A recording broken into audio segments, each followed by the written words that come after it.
Okay, now it works perfect. Okay, super. So we finished up the at the point where we talked about print spooling and security and these keywords. So remember, focus on the points, focused on the highlighted points because we do have few, like all the keywords are actually highlighted there. So you can basically see what are the important points we need to cover up. Okay. So starting from the productivity tools. So these are very simple things, guys. Huh? So it's almost just a matter of remembering this. This particular set of keywords so that it would be straightforward.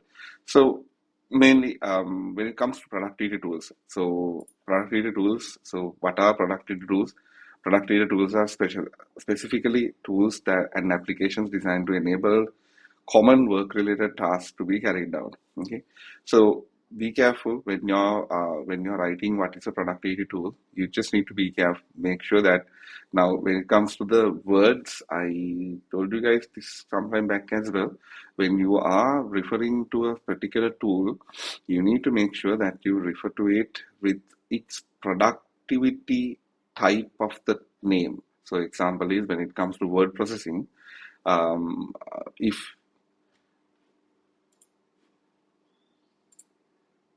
okay, can you hear me now? Yeah, sorry. I thought my microphone was active. Sorry, yes. Okay, thanks. Okay, super. So, yeah, we'll go through this because these are like briefly go through this because these are the main like very simple points. But I'll tell you some tips and tricks when you're writing the answers about the points. So, simply said and done, office productivity tools. So when it comes to the point when somebody asks you in the paper what is a productivity tool, you just need to make sure that you will write it according to the specific type of the tool, not the name of the tool. Okay, I told you guys some time back as well. Now when it comes to if somebody asks what is let's say what is word sorry uh, sorry, when you write it as word processing, you need to basically tell that the tool, not the tool name, but what it does. Okay. So when it comes to productivity tools, we do have four primary types of tools. Now, first one is word processing. Word processing. So, as we know, word processing is very common for creating letters, reports, essays, books, and whatnot. Anything related to text and images. Okay, so see the keywords because if you get a question about word processing, the ideal answer should be word processing software is a software which is used to primarily to sorry to create a document or a letter or a report involving text and images. Okay? And as an example, you can say Microsoft Word or Google Docs. But when it comes to word processing tools, don't directly say Microsoft Word is a word processing tool and it does so and so forth. Okay. So remember that particular point because they are looking for this particular keyword. Okay. So these are the tools we have. So we know we have word processing similar to Microsoft Words, Google Docs, as well as what do you call it, OpenOffice, LibreOffice, and all these things provides the word processing tool out of it. And then we do have the spreadsheet. So spreadsheets again highlight and keep the keyword. Remember the keyword, which is this is mainly focused on involving tasks related to calculations. So spreadsheet software is software used for tasks involving calculations. Spreadsheets allow users to model financial situations and let's say financial situations. So anything which you write with the keywords, with the numbers and keys, then that would be perfect. Okay. And remember, there's another keyword when it comes to spreadsheets. We do have the keyword as formulas and functions because when you're making or when you're doing a calculation, the primary point would be to make sure that you add formulas and functions. We saw this on how which we can do this when we went through the the spreadsheets part when we were going through Unit 6. So you do have the video uploaded, so you can actually check that and go through it again. And then we have desktop publishing tools. So desktop publishing tools, these are something which is related to building images, newsletters, or leaflets, or posters, or anything which will have a complicated page layout. Okay, so uh, the term is a complicated page layout because what we meant by here, what we mean by a complicated page layout is that something which will has to be designed. So example is Photoshop, and if you take something like Canva and InDesign, designer tools, all these tools, they basically allow you to create custom layouts. So for desktop publishing, we do have a lot of examples. So newsletters, and so according to your syllabus, we mainly talk about newsletters and leaflets and posters and reports and etc. But you can actually write custom graphics, posters, tickets, event posters, anything which cannot be done using one of the previous tools, then that is going to be something which has to be done using a desktop publishing tool. And then sorry, and then we have databases. So databases are basically tools that which will use to store some data in a structured manner. Okay, so we do not use that particular key term here, but what we use is database software is used to save data or store data. Right? So in a database software, there are three common features. So here in this case, we do use to have data entry forms as well as perform queries to select data that will meet a certain criteria, as well as it will be used to build reports. So in an ideal solution, we might use this to build something like give me one moment.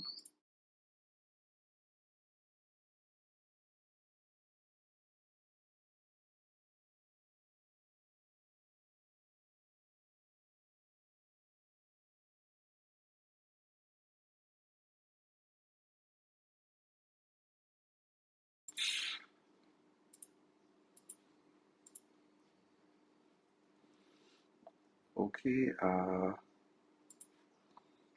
me switch the screen. Okay, so now, so we have Microsoft Access. So Microsoft Access is the most common database software which is available for us to be used on Windows. So what it does is it basically allows you to create something known as access forms. So this is using structured query language SQL to, let's say, store the data. At the same time, it will let you create forms. So you can create forms similar to this. Okay. So what you do is you first create the data structure, and using a database.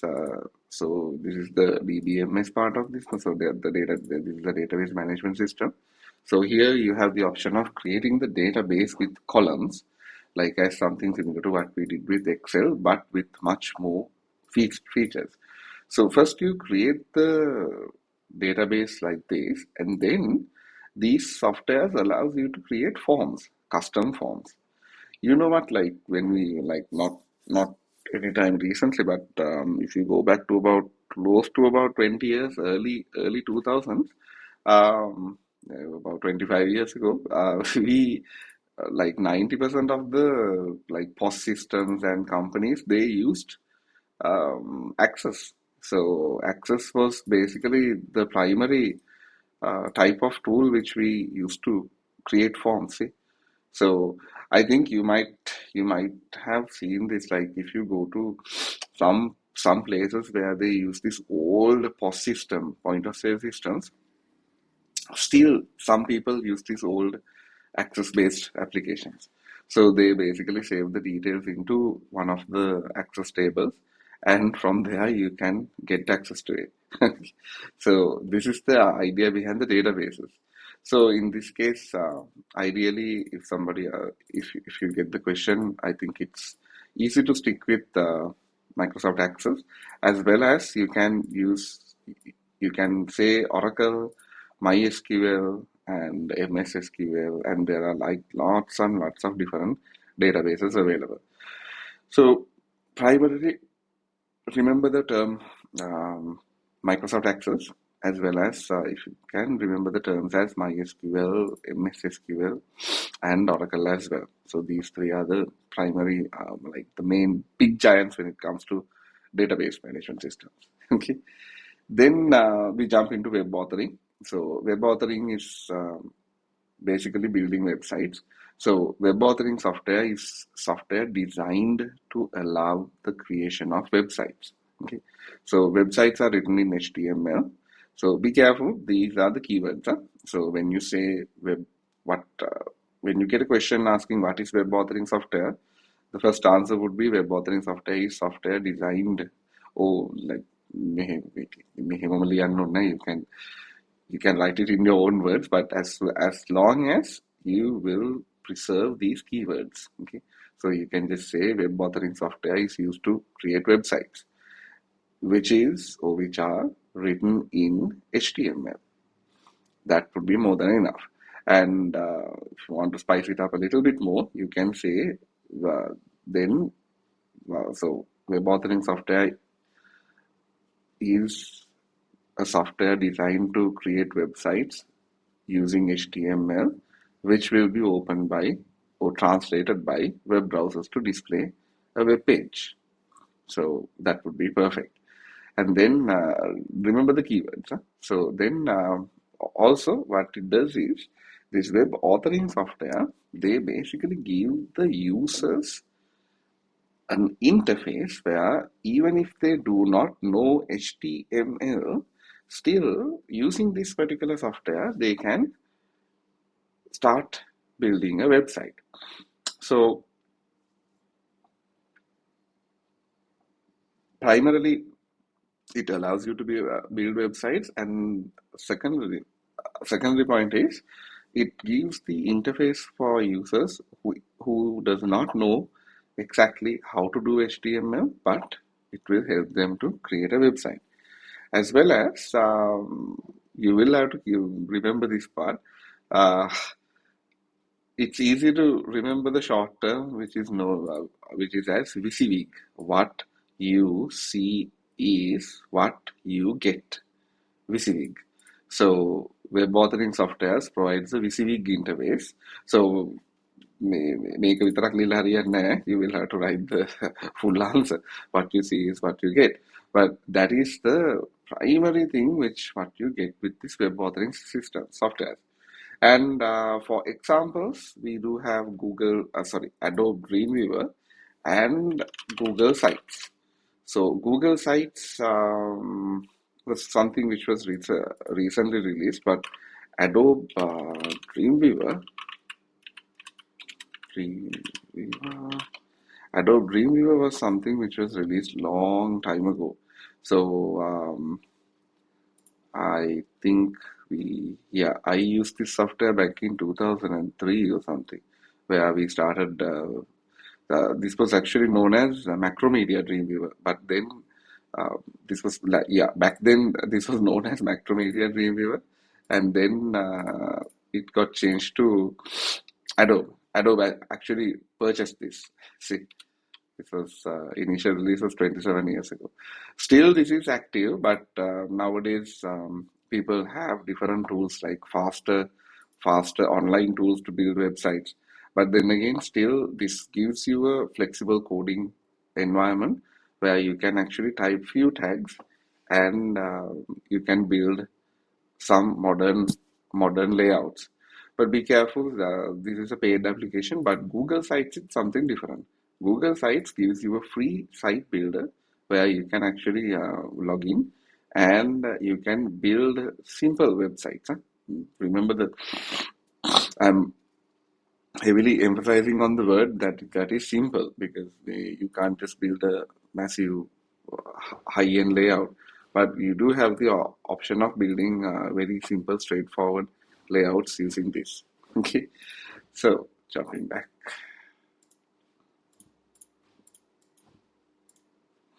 So that is about the web authoring software. And then we have image editing and sound editing softwares. So image editing is simply manipulating and enhancing digital images or photographs. Okay, so remember these keywords, please. Again, there. So what you use this type of a software is, the reason you use this is so that you can manipulate and enhance digital photographs and images. Okay, so this manipulation involves in doing few uh, changes. Like, yeah, you can do a massive lot of changes, but primarily um, just remember the few points which is here. So you can resize an image, you can adjust and crop an image, you can change adjust the brightness and contrast. You do get the option of applying some filters, like image filters, like as you have on, let's say, IG, Instagram editing tool, and as well as you have red dye removal as well. So, plus nowadays with the new tools, you get AI features. You can like change the backgrounds, remove people, add items to it, and so on and so forth. So you do have a lot of features which can be done. And please remember the applications. Primarily, we have the Photoshop, and then the second one is we have GIMP, which is the open source version of image editing, which is for which was initially released for Linux-based systems, but you do have that for Windows as well. So sounds good. And then we do have sound editing software. So sound editing is same thing, right? Opposite of image editing, where sound editing software. What is a sound editing software? That is a software which allows the user to edit a sound file, right? So common features: cut, join, and uh, let's say hmm, cut, join, and enhance, change audio clips, and you can alter the volume. You can change the volume. You can change the tempo, which is the playback speed. You can add effects, as well as you can apply different types of audio processing. So audio processing means similar to, let's say, how do we put this? Similar to mm-mm, applying a filter on yeah, Instagram. You do have a way of processing or adding different features and things to a audio file. So this is almost similar to a filter, but you do have a different way of processing. Like, let's say if it is a high quality file, you can process it like that. Right? So examples: Audacity as well as Adobe Audition. So Audacity is a free software which you can even download and use to perform simple activities when it comes to editing a audio file. Then presentation softwares. So this is simple. You guys know what this is. So presentation software is designed to allow users to create multimedia content. Now මේ තුන දැන් mix කරගන්න එපා. හරි. So now image editing, we have to specifically say that it is for digital photos and images. Okay, and desktop publishing, we'll have to specifically say that it is for images, sorry, it is for leaflets, posters, newsletters. Okay. So that in an actual scenario, desktop publishing tools does let you save images as well, but Here in this case, we have to do that separation. Otherwise, it's going to be a little bit confusing for the user, right? And then you have the, and then ultimately you have the presentation software. So presentation software nowadays, they actually allow you to, now with the new presentation softwares, you can actually save images and do a lot of stuff as well. But we cannot directly share that because we have to make sure that we tell the specific details about this software, right? So, what is presentation software? Presentation software is a software designed to allow users to create multimedia content that can be displayed on slides. Okay, so here,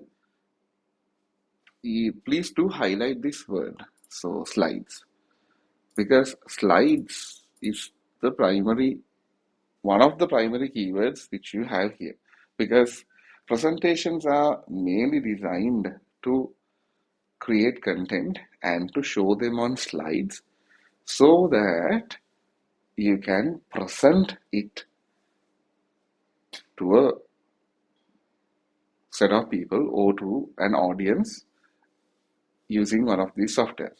So the common features you have is you have transitions and animations, as well as you have the presenter notes, as well as you have the automatic let's say timed navigation. So we saw this when we went through the unit 6, where we tried out different types of navigations using navigation, custom navigation buttons, and we saw how the software allowed us to go through this. So if you want to have a recap, just go through the video and find out how it was done. Then primarily we do have two softwares for this, PowerPoint and Google Slides.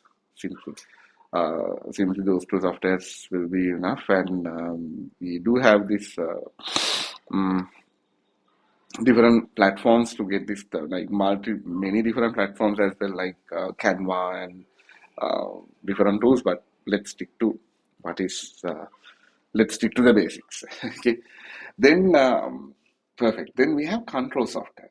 So a control software is something which will be used to capture an output or an input from a sensor. Okay, so the that is how to say it in simple words. But here, if you read this, control software is software that uses sensors to capture inputs. So sensors always gives different types of inputs and outputs. So you can give an input to a sensor, and the sensor will basically give you some sort of a request, or as well as you can basically get sensors to track different types of activities. So this software is basically there to process these outputs and perform some sort of an activity. So they make something happen in the physical environment. Okay. Example is let's say if you have a CCTV system with automatic tracking, then you can have a control software to identify if someone walks in front of the camera. And if somebody is detected by the camera, then automatically the camera will start tracking that person using the motors or the actuators which is fixed in the camera itself. So likewise, as well as sometimes you do have camera management software where you can actually control the camera from your smartphone or from your web browser, right? So that is what we call as control software. So you perform a specific software interaction, and that software interaction is converted into a physical interaction or a physical activity which will be happening in the physical environment. So these type of outputs can be specific commands that will control devices, as I said, like motors and actuators, as well as where do we use this? primarily we use this in vehicles and building control and engineering. So now I think just do a search and I'm not sure whether they all have seen it. Just do a search and see in I think in Sweden or Finland. I can't remember the exact country. They have moved all their construction construction vehicles to sorry. They have converted all their construction vehicles into um, what do you call it like robotic standalone vehicle. So basically, you do not need to drive that vehicle. Like if you take a excavator, you basically program it and you give the specific plan where you need to dig, and that starts working. And you don't have to do anything, or you don't have to monitor any activity. That automatically does the work for you. Okay, so likewise now. Nowadays, with the AI and with all these machine learning models, control software is actually one of the most commonly talked about things. Okay. Now, then we have project management software. Straightforward. This is as the name implies. What is project management software? A project management software is designed to make the organization of projects more efficient by tracking individual tasks. Okay, so be careful, guys. The keyword is this organization of projects, but this particular part is also important. Okay, so more efficient by tracking individual tasks. So there is no point of having a project management system if it cannot track people's tasks. Okay, because when you work on a project, obviously that project will have a certain set of resources, like people allocated to it. And the whole idea of managing the project is to make sure that the people are allocated a particular set of tasks and that they can perform, or they will perform that task in a efficient manner, right? So the idea is to make sure that the task is properly tracked. Okay, so remember this word as well. So common factors which we use these project management tools to track is um, tracks are yeah factors are timeline, a critical path, as well as milestones. Okay, so um, just remember these ones. So timeline, critical path, as well as milestones. This critical path, you can remember this as the shortest time as well. So what the whole goal is to understand, in order to do this project, what would be the easiest and the shortest path which we can take. That would be the main, let's say, the primary requirement we have when it comes to understanding what has to be done. Right? And then we need to have the milestones. So the milestones are the ones which we will make sure that the team or the people assigned to the project will achieve. So every project needs to have a certain set of milestones, and based on all these factors, timeline, the shortest path, and the milestones, we now are able to generate something known as a Gantt chart. So the Gantt chart is always used to visualize the project timeline in a way so that you can exactly understand how it works. So a Gantt chart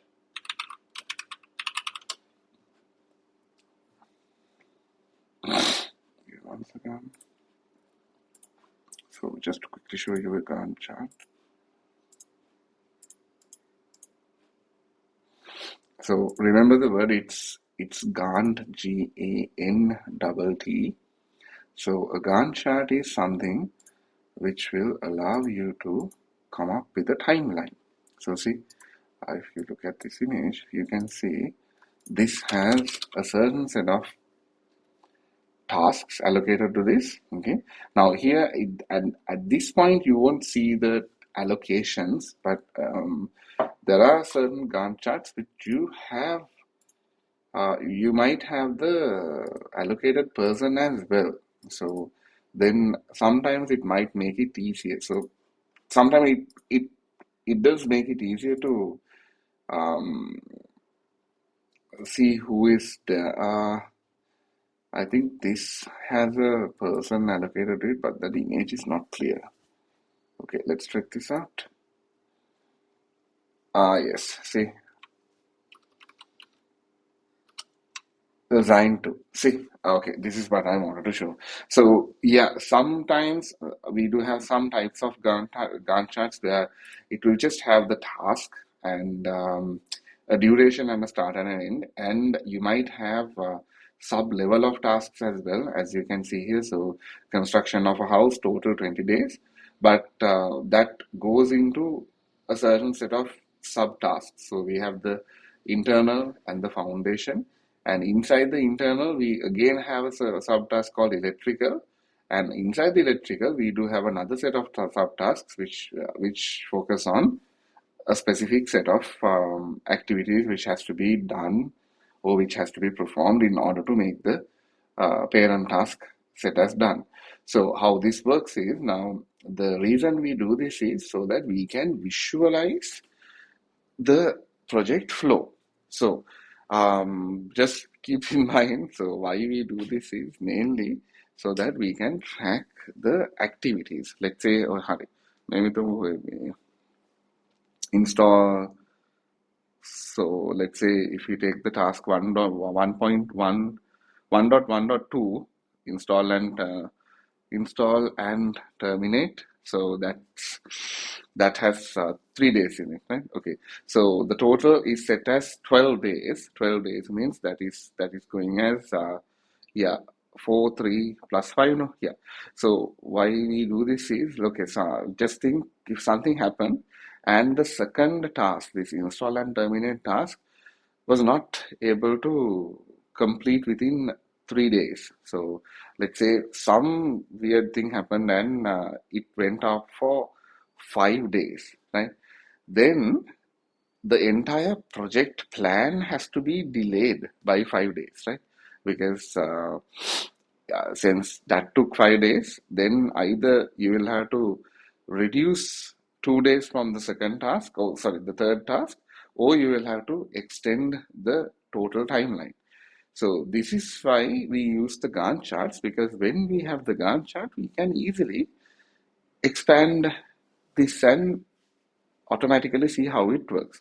So when you increase this particular number 3, let's say if you put 5 there, automatically the total number of days for the electrical task gets increased. So that would increase by 2, so that would may change to 14 days. As well as, since that is linked to the other parent task, that would increase by 2 as well. So that would go up to 8, 12, 20 days, right? And the construction of the total house will be increased by 2 again, which will then, it would be 22. So likewise, this is used by the project managers to make sure that we have a clear idea about what is going on. Okay. So that's a brief explanation about Gantt charts. So let's jump back. So that's why when it comes to project management, we use the Gantt charts. So it's one of the most important things. Plus, in order to have this, we need to have the 3 more features added in. Okay. So remember the keywords: more efficient by tracking individual tasks, and remember these 4 keywords, and you are good to go. So we have a worked example. Describe how application software is different from system software. So we talked about this during the last class. So application software is used to carry out tasks for the user, and system software is used to carry out tasks for the machine and the computer.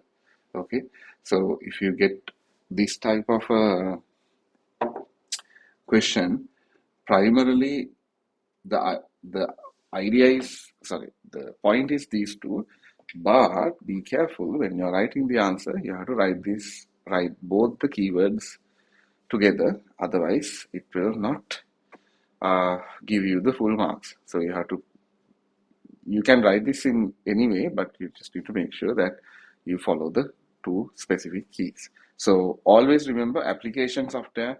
So remember this in a simple way. So when you turn on the machine, turn on the PC, and whatever the software you use, PC එක දාලා WhatsApp open කරනවා කියලා. So WhatsApp is an application software, right? WhatsApp runs on the operating system, which will let you chat with your friends and family, right? But the system software, when you turn on the machine, turn on the computer, the system software is what it will help you to turn the computer on. Button එක press කරාම on වෙන්නේ system software එක නිසා. මොකද that is what will handle all the internal tasks and the operating system, the hardware connections, drivers and everything, and which will basically let you carry out the tasks of the machine, tasks of the computer. Okay, remember it like that, then it's quite easy. Application software is application, system software is core system.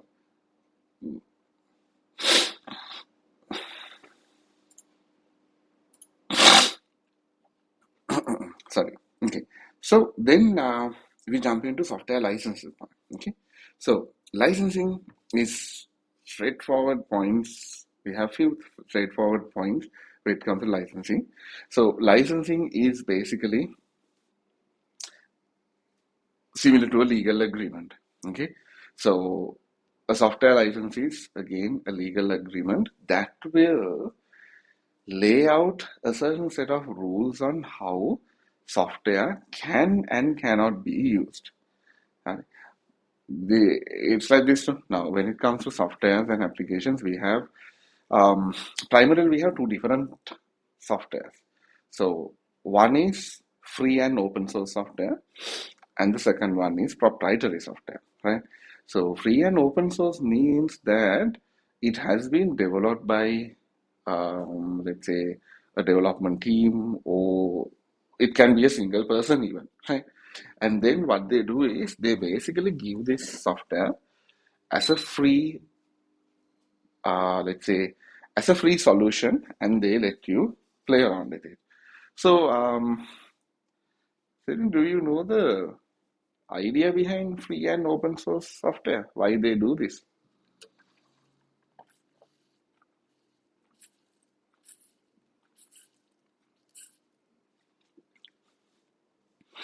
Okay, so let me start from explaining it that way now.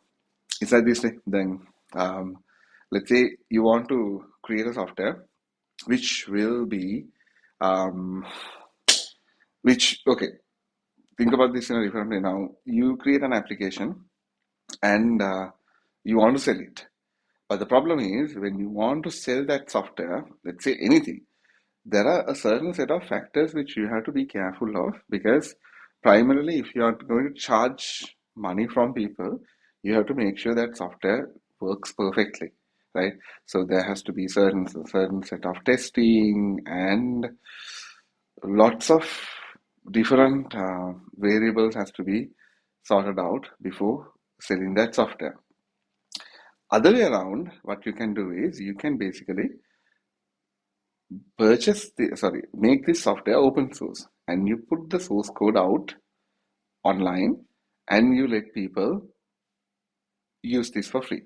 But when you do that, you need to make sure that you create a specific license agreement where you say that this software is given to you as it is, and whatever you do with this software is not my responsibility. Okay, you can do something like this.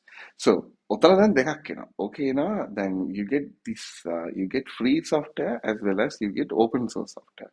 So free software is again has a certain set of rules and regulations where they might say it's free to use, but you cannot sell it. Okay, so that means you can download the software, you can use it, you can do whatever you can use it to perform whatever the activity you want, but you cannot sell the software. So you can't modify, and so that means you are free to like copy and modify and do whatever this thing, but you cannot sell it. But open source works in a different way, where open source basically gives you direct access to the code itself. So then you can do whatever the changes you want, as well as you can literally sell the software. And proprietary means proprietary කියන්නේ முதல்ல example like Windows and Microsoft tools. So they are all proprietary tools where you have to pay, and it is being produced by big multinational companies. So they have like the thousands and thousands of developers who basically make sure that the system is solid and it works perfectly, so that we can easily use the software, and we can use it on regular basis. Plus, since we have purchased this software, we are eligible of getting all the software upgrades, fixes, and all these features are basically given to us by the system itself. Okay, so that's the fun part when it comes to proprietary software, but then again, you have to pay for that. So again, the keywords. So remember, there are two main types of software licenses. One is licenses based on the usage, distribution, and support, which are free or open source and proprietary. Okay, super. So then, advantages and disadvantages of open source and proprietary software. So we'll quickly jump through this. I just explained this in a different way. So free or open source software allows collaboration with other people who may want the same modifications, and at the same time, it's less advantages. It's less uh, mm, less buggy. Versions of the software may appear faster because so this no now if you take the community, and if you take the free open source software which is being maintained by by a community of developers, apart from a software which is maintained by a company, uh, if there's a bug, if somebody finds a bug, what happens is, as soon as possible you find it, it's open source, and so you fix it. Right? So that's the fun part with these open source community supported projects, because when the community becomes larger, when we get more and more people started to use this, automatically uh, people starts to contribute. So contribute means that when they find some sort of a bug, or as well as it can be a something like a value addition. So let's say you find a code, and in that code you find that something has been a certain part of the application has been done, but it can be improved. Then obviously you will directly send you will directly contribute whatever your uh, findings, right? When you contribute your findings, then what happens is automatically the code base gets more upgraded. So eventually, there will you end up at a time where you will have a very high-end, fully upgraded code base because of the communities there. So you get so that's one point. And the strong social support is the one I said just said. And when it comes to the disadvantages, the problem is if something happens, you do not have a person where you can just give a call and ask what is going on, because it is provided by the community. So either you have to fix it yourself, or you will have to rely on the support of other community users. Then to edit the code, you must have expert knowledge. So that is of course true, because that is a software. So in order for to do some sort of a change, you need to know how it can be done. Plus, you may or may not receive regular updates, because since somebody has to put their own time to maintain this domain. So this is basically free නේ. So කාගේ free time එකේ වාඩි වෙලා code කරන එකක් තමයි යෝක වෙන්නේ. So that means it depends on who puts an effort on the code.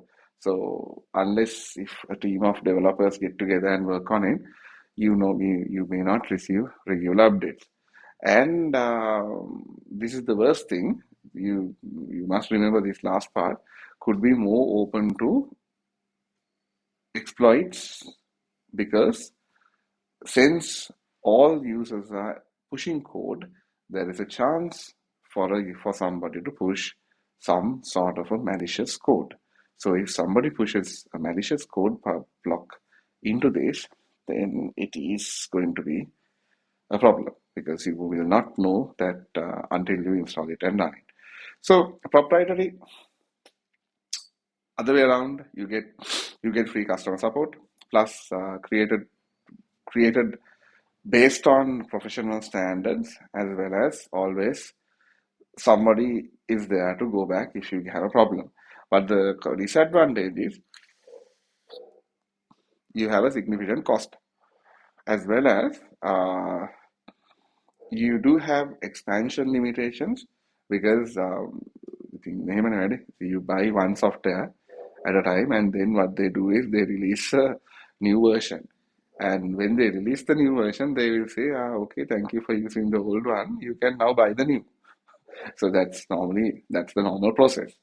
As well as you are going to be locked with one company. Now, example is now, okay, so even myself, I've been using Linux and Apple for almost more than 15 years now. But then again, still I use Microsoft Word and Microsoft Office on the Mac itself. I bought a license and I'm using a paid version, because still, since we were using that for a long time from late 1990s, still I'm comfortable with using Microsoft Word. Even if there are different software, still I do go and purchase that for the latest versions as well. So that is basically something which we are stuck with. But then again, it goes both ways. So that's right. And at the same time, you may not fully meet the need of the users, let's say, the features you want. So sometimes proprietary softwares, they do not provide you with all the features you need, so that you might have to go with something else. Okay, so this is a very common question. State what is meant by the term open source software. Okay, so it's simple answer, straightforward. Now this is again, see, now this is a 2-mark question, so that means you need to have the keywords properly in line. So it is available to users to modify, distribute, and viewed free. Okay, so open source software, you can say open source software is a software which is available for free to modify, distribute, and use. Any type of method, any way of writing this is perfectly fine, as long as you use the keywords free, modify, distribute, and viewed. So this viewed can be set as used. Viewed used වෙන්නත් පුළුවන්, but modify, distribute must be there, plus it should say as it is free. Then let's jump to this one. Communication software. So communication software is something which you guys really know very well. So communication software is basically a software which provides access to connect to a system. Okay, so in these terms, provides remote access to a system. Okay, so this is a little bit different, because the primary point would be, now in this case we are like talking about as a whole. So this is basically providing remote access to a system. So to exchange, why we get this is to exchange files and messages. It can be text, images, videos, or audios, any different format between two computers or users. Okay. Now, example is if I send you a message on WhatsApp, then I would be using WhatsApp to connect from my device to your device, right? And whatever I send through this doesn't matter as long as that connection is active, right? Okay, so that's the typical ways of this. So let's just go through a few examples. So we have the web browsers. So web browsers is simply a piece of software used to access and display information on the internet, right? මේ මේක මෙහෙමම ලියන්න ඕනේ නෑ, but remember the keywords. You can write this is in any way. So you can say a web browser is a software which used to browse web pages or access the internet or access and get web pages from the internet. ඔයාලට ඕනේ විදිහට ඕක කරකවලා ලියන්න පුළුවන් as long as you keep uh, as long as you make sure that the keywords are intact. Right? Okay, so the purpose of the web browser is to, now this is the point you need to keep in mind. This is to render hypertext markup language, HTML, and to display the web page. Okay, so hypertext markup language is a keyword which is very important when it comes to this, because the web pages are designed to view HTML. Simple said and done. That is their primary let's say the primary requirement of a website. Right? So then what does it do? Web browsers interpret the code in HTML documents and translate it into a visual display for the user. So we write the code. Now, when we went through this in Unit 6, you saw how we can write the HTML code so that the code is basically displayed, or you can view the code on a browser. So similar to that, the idea behind the browser is to make sure that the content is properly displayed. Okay, I hope that part is clear. And let's jump into emails. So email is a method of exchanging messages and files over the internet. So the main use of emails is I think you don't have to specifically say this, but you can say personal communication. It can be marketing, it can be sending newsletters, and it can be any particular type of email communication which will make sure that two parties are connected together, right? Okay, so the whole goal of this is to basically follow through a specific set of let's say guidelines. Okay, so that the type of the email is structured according to this set of let's say okay, let me explain this in a different way. So it's like this. So when it comes to an email, there is a standard standard type of emails or a message in the world. So when we say it's an email, it's now for you guys, when you open up, let's say Gmail or Outlook or any other email tool, what you will see is just the message, right? So there will be an from email address, and your email address would be the to email address, and there will be a subject, and you will have the body and the content. So you might have attachments in it, you might have like nice images with nice content displayed on it, and likewise, right? But at the same time, behind the scenes, there's a certain set of guidelines which these email systems should follow. So these guidelines make sure that the email is in a specific order. So you do have specifically when it comes to company guidelines, we have the purpose of the email, and always there is a acceptable language, as well as the emails will and should, or basically must have, some sort of a antivirus software as well. So you might have seen this when it comes to Google. I have seen this multiple times in Gmail. When you try to download something, you get this message saying checking for virus. So test, yeah, running antivirus tool or something like that. So they do have their own systems where it will prevent you from getting attacks. So that is about email. So just remember the keywords. And then social media. Social media is a platform where users can connect with others and share content. Simple as that. So you can write different types of platforms, So Facebook, TikTok, um, Twitter, Instagram, LinkedIn, and so on and so forth.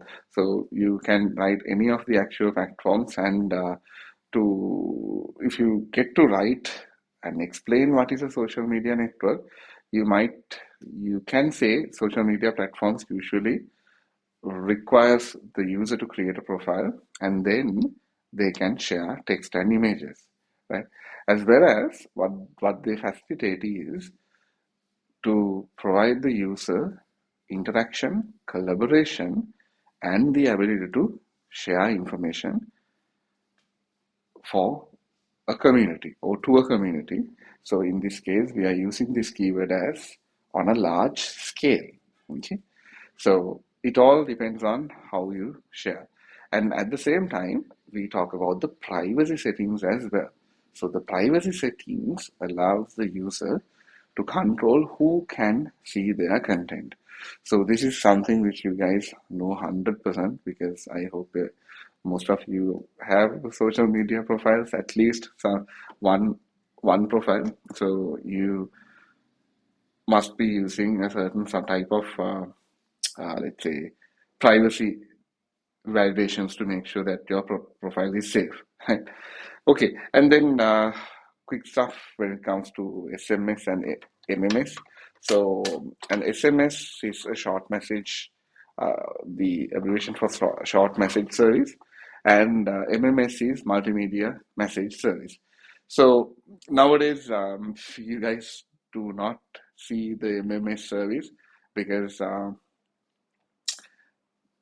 now we don't actually use MMS messages because we have the internet. So earlier, before we got the internet, I mean back almost 20 years ago, we had the option of sending multimedia messages. So this was during the dawn of the time where we got these color screen phones. So they had the same, let's say, the same character limit, but they you were able to send messages with a certain image or a video. Give me 1 second.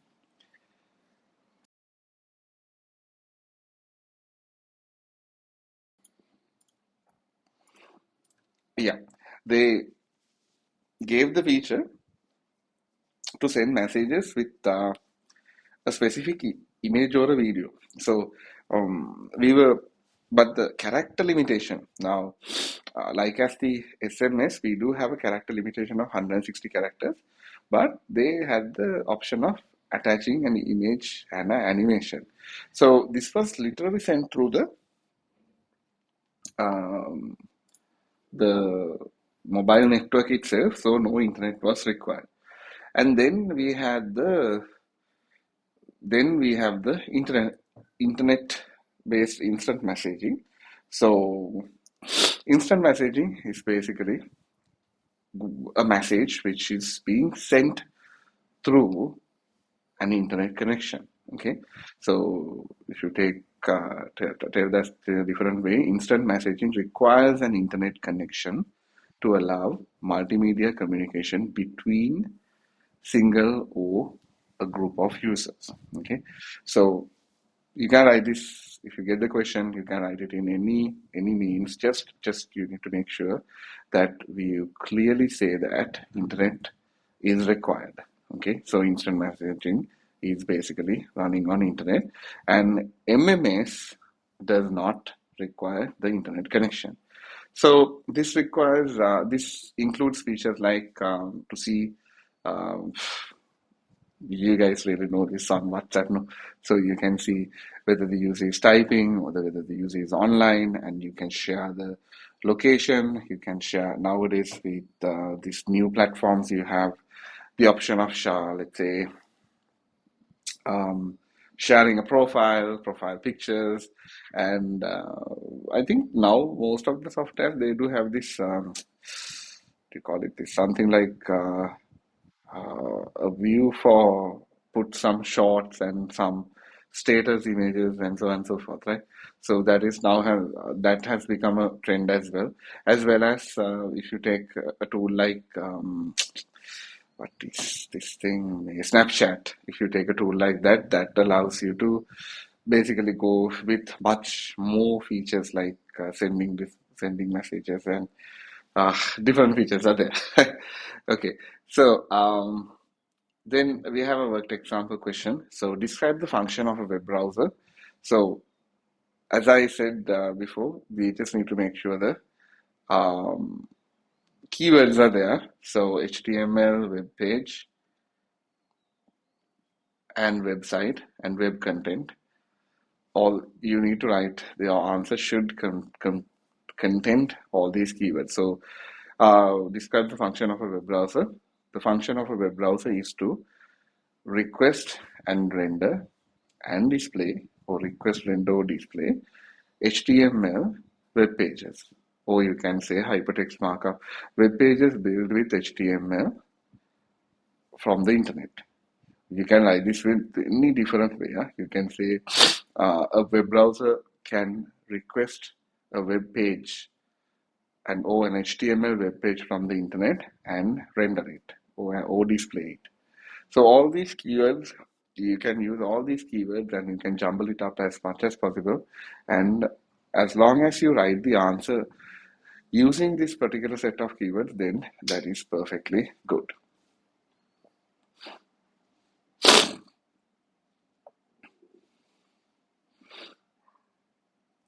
Okay, so then we jump into software updates.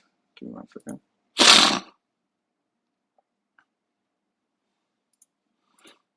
Yeah, okay. So straightforward. Why do we need updates in software? It's mainly focus on fixing bugs and software vulnerabilities, increasing compatibility and let's say compatibility and support with new operating systems and hardware. Okay, so here the hardware point is not being talked, not discussed on about, but that is also specifically a point, because when you want to let's say when it comes to different types of hardware, you you need to get upgraded versions. So that is, and then improve performance as well as introduce new features, right? So our software updates basically provides you new features as well as improve usability, and at the same time you might get what do you call it? So new features plus actually I'm just looking for the word.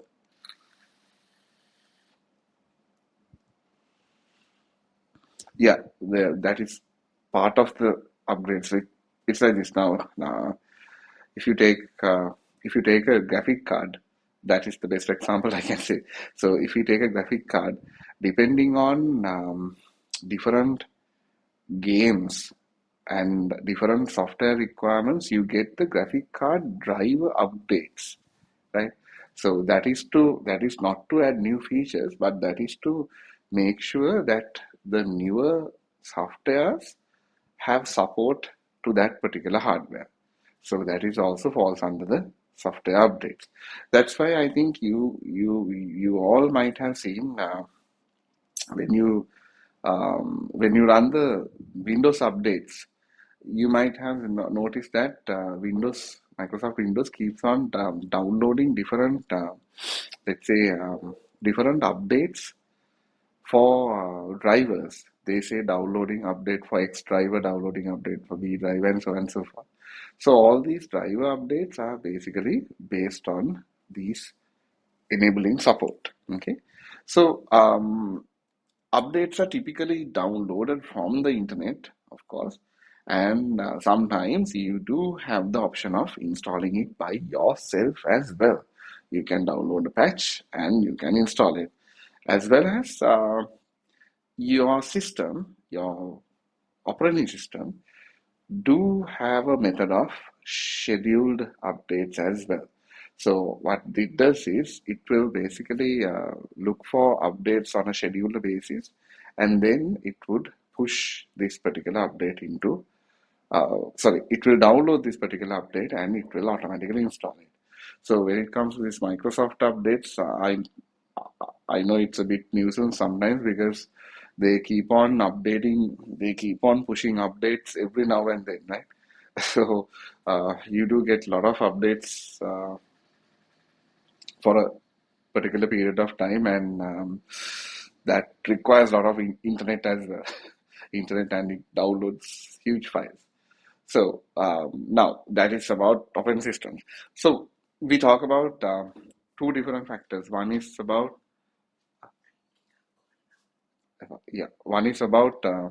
updating, the risk of updating the software. So primarily, now there are two sides of the coin, right? So one is the risks of updating the software, and the other one is not the risk of not updating the software. So primarily, the risks are that sometimes these updates will make sure will require new upgraded components. Okay, so software updates typically require the removal of components to be replaced by new ones. It's like this now. Method for the adaptive maybe. So this upgrade cycle is kind of like a marketing method as well. Okay, so I'll tell you guys a good story now. If you take Google, the Android operating system.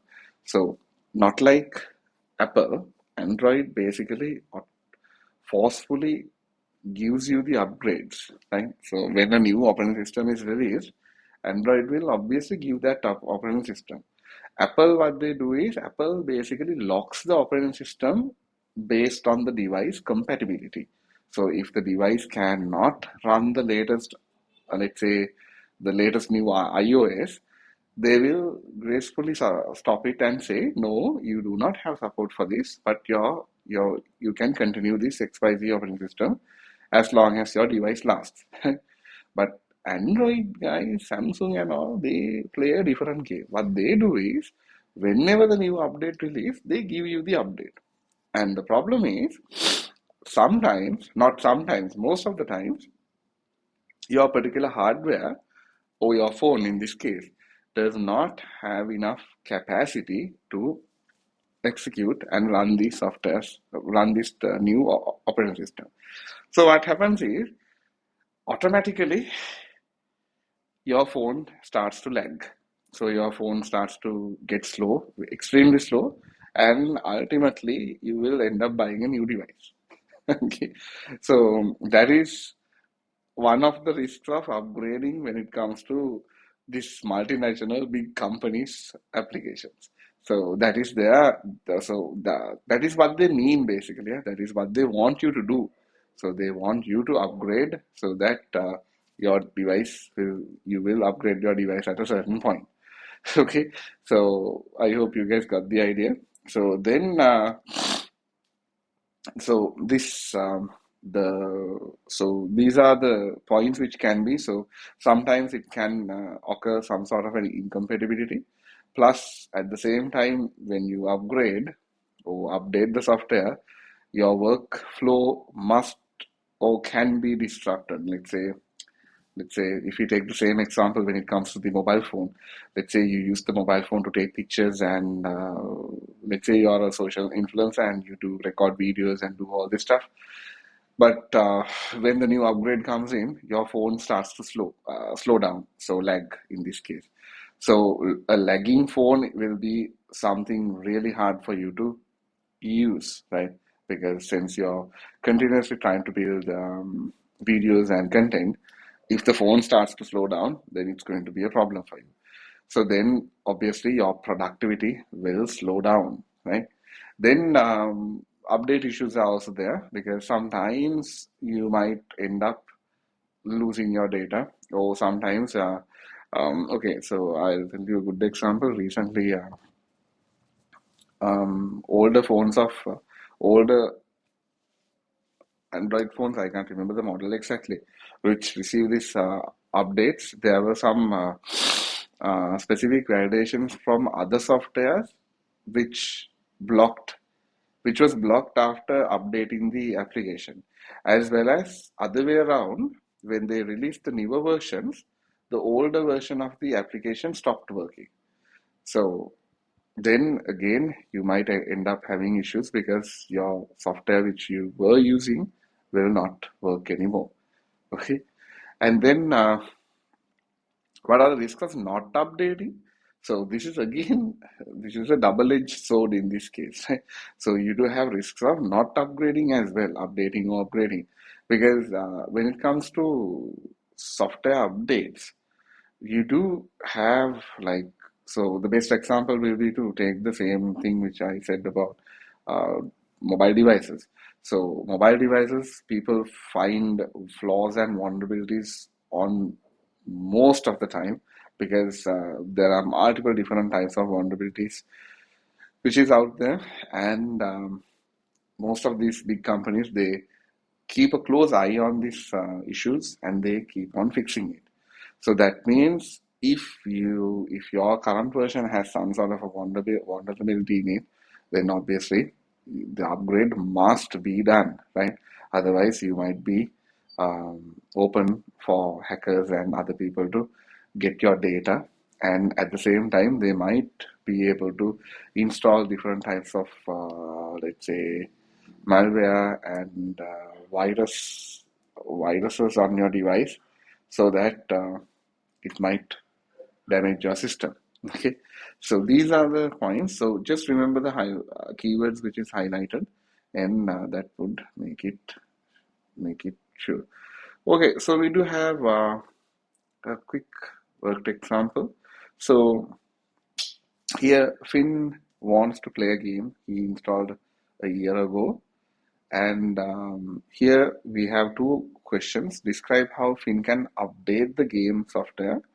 And question two is give two reasons why Finn should update the game software. So when it comes to the first one, obviously we can say Finn can download the update from the software, from the game itself, or we can say the Finn can visit uh, the game developer's website, and they can download the file and install the file. Or we can say that if the game has an update update option, Finn can open the game and update and install the file. Or whatever the whatever the way you write the answer is going to be 100% correct, as long as you keep as long as you stick to these keywords, download and install. මොනවා කරත් කරන්නේ නැහැ ඕක download කරලා install කරේ නැත්තම්. Okay, so these two keywords are the points. You can answer it in any different way. Then give two reasons why Finn should update the game software. So in this case, um, primarily when it comes to a game, you get more features, right? More features, more levels, anything to do with the what do you call it? The gameplay can be enhanced, right? At the same time, compatibility. So games do have like different compatibility issues. So updating might give you more compatibility regarding your games. Let's say for your games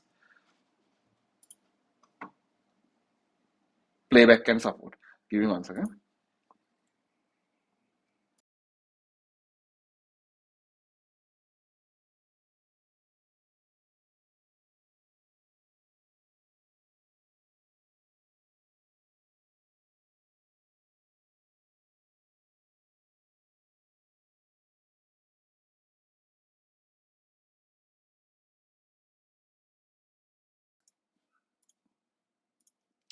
hello, yeah, sorry.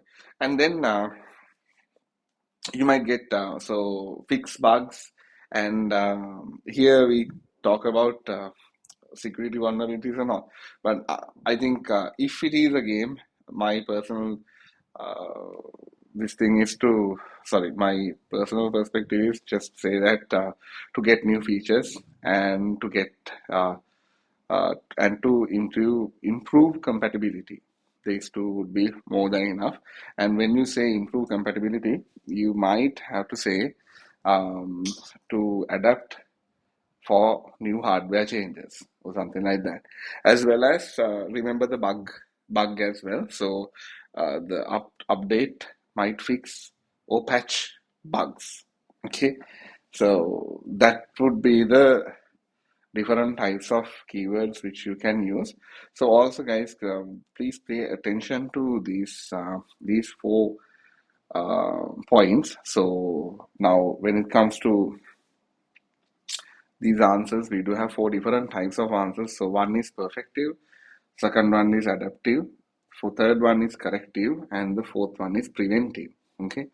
So first one is to make sure that the features are properly done. So that is the perfective one. And the second one is to make sure the hardware compatibility is there. So that means it's adaptive. So to make sure it's adapted to the software. And the third one is to patch or correct issues. So that means corrective. And the fourth one is to protect against some sort of a vulnerability or security issue, which is going to be preventive. So we want to prevent which prevent something which is going to happen. Okay, so those four are the points, and in that point we will be wrapping up the system software. So let me quickly switch to the other one.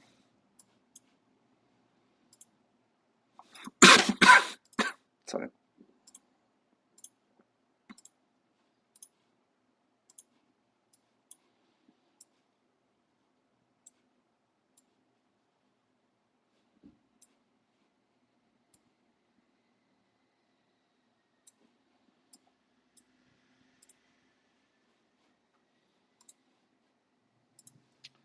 Okay, perfect.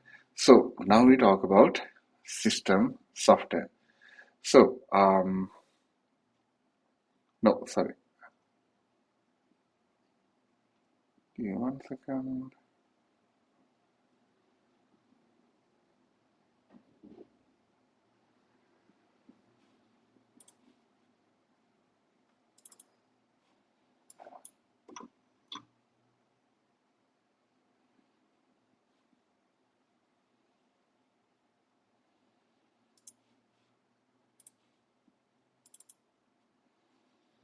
Give me a second. I'm going to the file.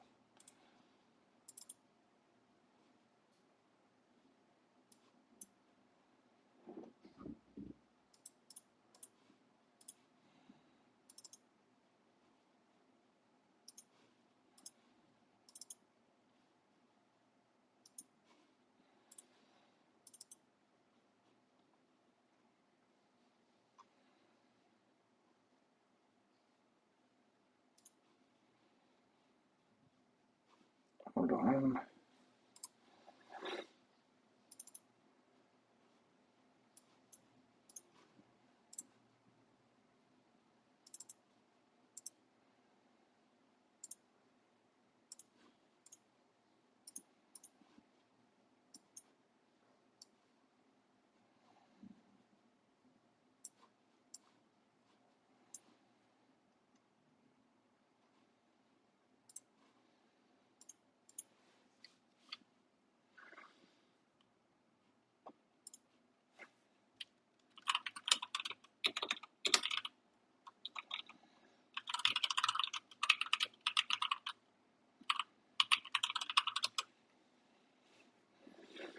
Okay, sorry. Yeah,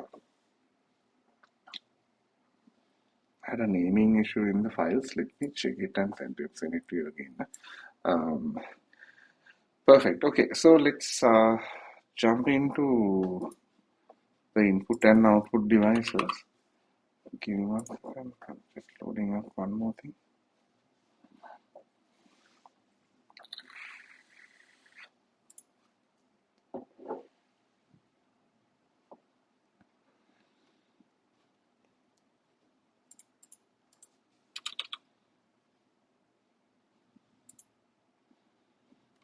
Hold on.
Yeah, okay. So we finished up the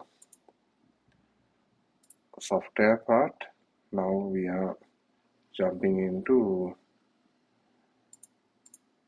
input and output. Okay, perfect. So let's finish this part up as well, so that then we are almost done with the. We are like almost halfway done with the unit 1. Okay, perfect. So input devices. Now I'm I'm pretty sure you guys are very familiar with these devices. Let me go through this and will briefly explain. If you have any questions, please jump and ask me. Yeah? So, okay. So, an input device.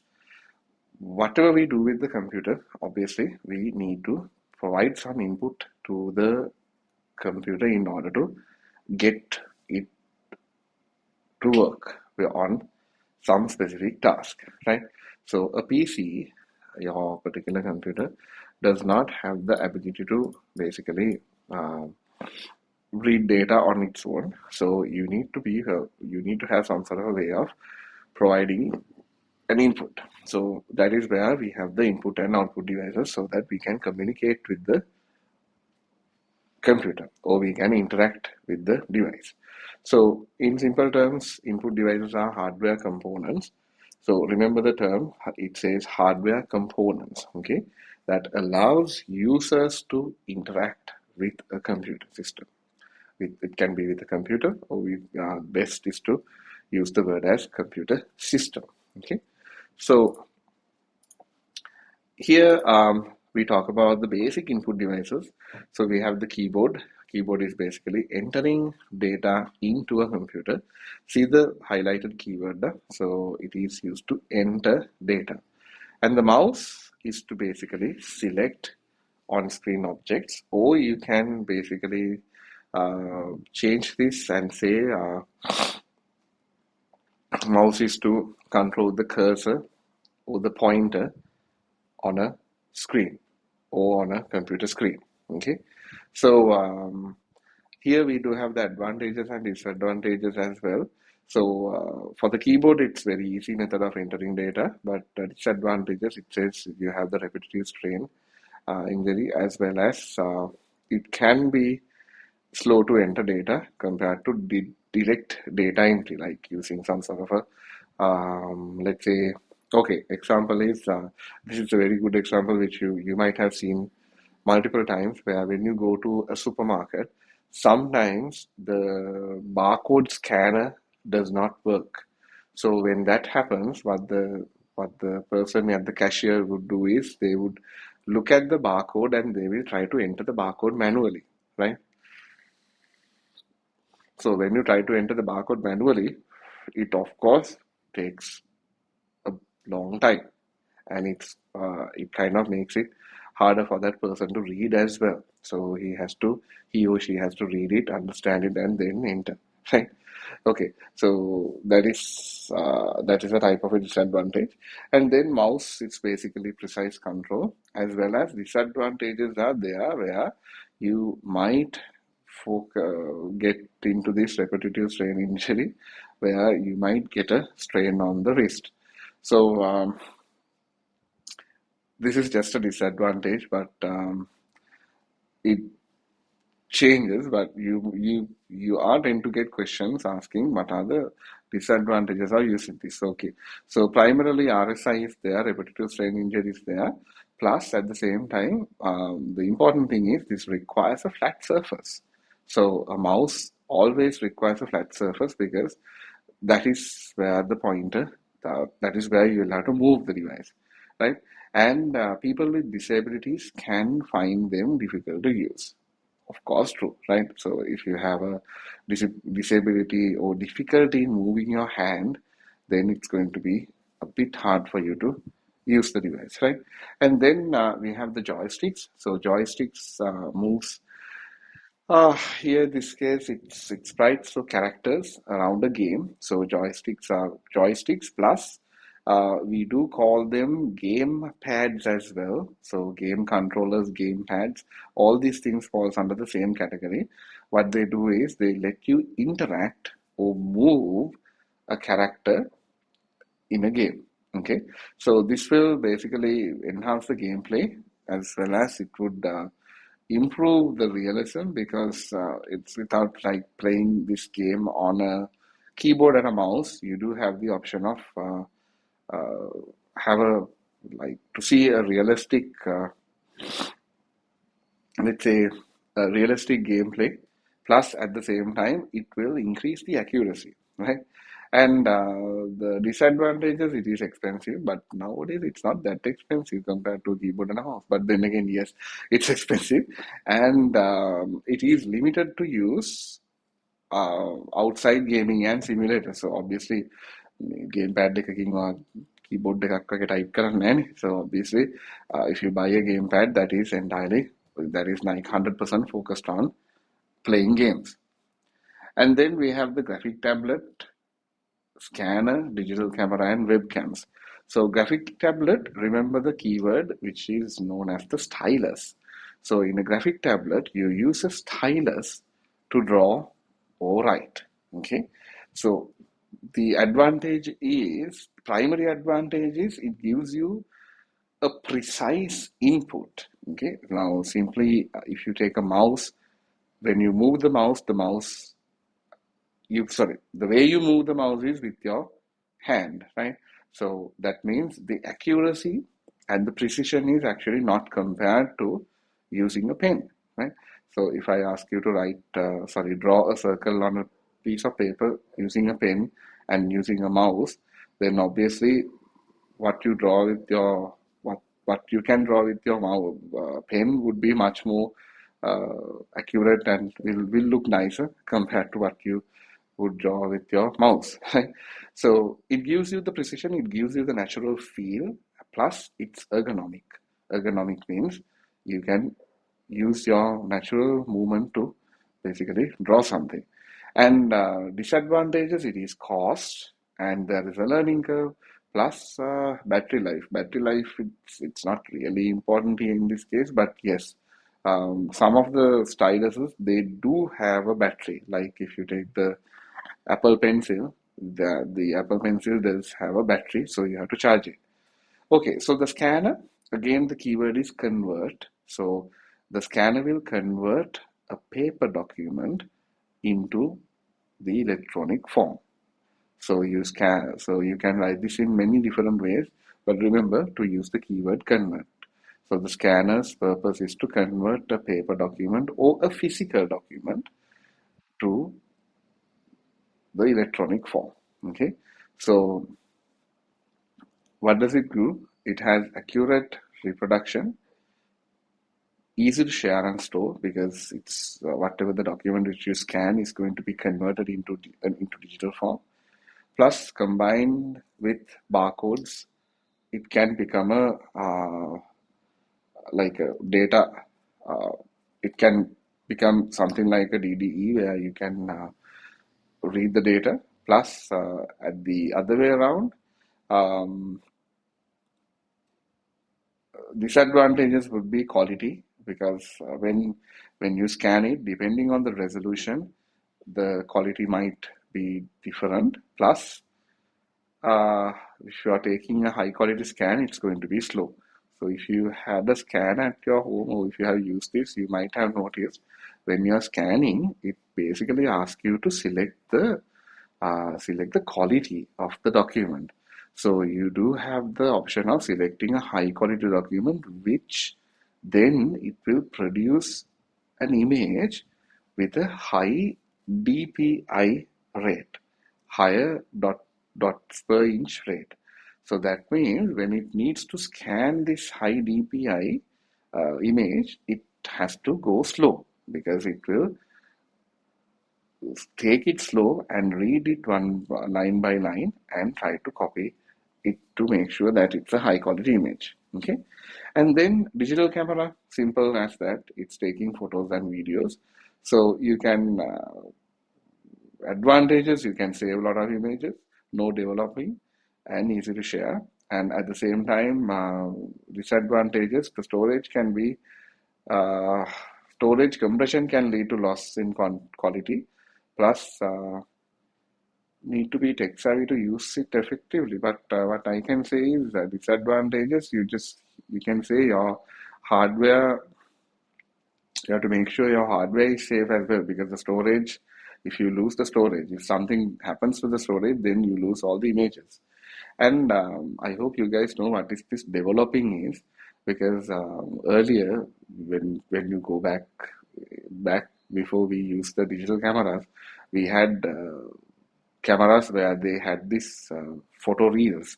So usually what happens is once you take the picture, you have to take out the reel and you have to take it to a photo studio where they will develop it. So develop means they basically put it through a dark room, and nowadays we have these big machines where they put it through the machine, they develop the tape, the film tape, and then they give you the picture, right? So it was a long process. So once you take the photos, you were not able to double check it. You just take the photo, then you take it to the developer, the photo studio, then they print the photos and then they give it to you. Okay, so that was how it worked. It was yeah, that was how it worked back in the day. But nowadays, people rarely use that type of real cameras because now digital photography is now that's the mainstream method of taking photographs. And then okay, so remember the keyword, it is taking, and then we have the webcam. So webcam, the keyword is mainly streaming. So the webcam allows you to stream images or videos to your PC, right?